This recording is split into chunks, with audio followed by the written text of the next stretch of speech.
ఈరోజు ఇక్కడ మైసూర్ నరిగమ్మ టెంపుల్ని హైవే విస్తరణలో భాగంగా లింక్ రోడ్డు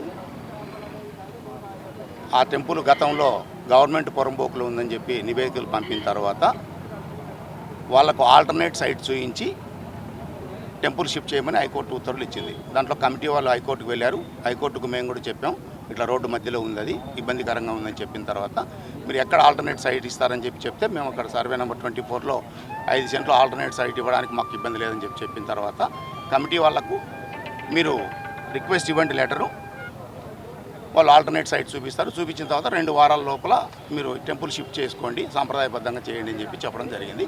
దాని ప్రకారమే 2 వారాలు టైం ఇచ్చాం. కమిటీ వాళ్ళు కూడా మాకు ఒక అఫిడవిట్ ఇచ్చారు, మేము షిఫ్ట్ చేస్తున్నామని. నిన్న కూడా మాట్లాడినాం, వారం క్రితం కూడా మాట్లాడినాం. ఈరోజు ఆదివారం కాబట్టి ప్రజలకు ఇబ్బంది లేకుండా ఉద్దేశంతో టెంపుల్ షిఫ్టింగ్ కార్యక్రమం పెట్టడం జరిగింది.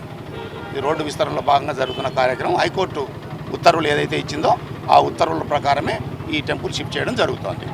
Thank you. హిందూ మనోభావాలు దెబ్బతీసే ఉద్దేశం కాదండి ఇది. కమిటీ వాళ్ళు కోర్టుకు వెళ్ళారు, కోర్టు అన్ని పరిశీలించిన తర్వాతనే ఉత్తర్వులు ఇచ్చింది. ఆ ఉత్తర్వులనే మేము ఫాలో అవుతున్నాం. పెండింగ్ ఉంటే స్థలాలు చూపించారంట కాదు, పెండింగ్ ఇంకా ఆ సర్వే నెంబర్లో వేరే లెటర్ కోర్టు డిస్ప్యూట్లో ఉంది, స్టేటస్కో మెయింటైన్ చేయమన్నారు. మేము అలాట్ చేసిన 5 సెంట్లు ఎలాంటి వివాదం అయితే ఏం లేదు. కానీ ఇంతవరకు మనకు చంద్రబాబు నాయుడు కానీ పవన్ కళ్యాణ్ కానీ ఇద్దరు దేవాదాయ శాఖకు ఏమీ అధికారాలు ఇవ్వలేదు విశ్వ హిందూ పరిషత్కి.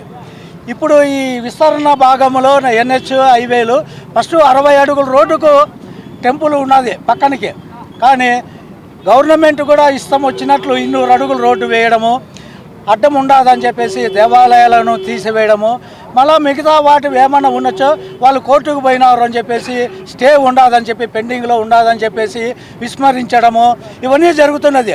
దీనికి ఎమ్మెల్యేలు కానీ ఎంపీలు కానీ ఎమ్మెల్సీలు కానీ ప్రతి ఒక్కరూ మున్సిపల్ మేయర్ కానీ ప్రతి ఒక్కరూ పేరున నేను ఖండిస్తున్నాము విశ్వ హిందూ పరిషత్ తరఫున. వీళ్ళు అందరూ హిందువులకు న్యాయం చేయలేకపోతున్నారు. ఎందుకు వీళ్ళు ఆ పదవుల్లో ఉన్నారు? ప్రజా పరిపాలన లేకపోతే మృగాల పరిపాలన? ఇది నరరూప రాక్షసులుగా తయారవుతున్నారు నాయకులు. ప్రతి ఒక్కరూ హిందువుల మీదనే దాడి జరుగుతున్నది.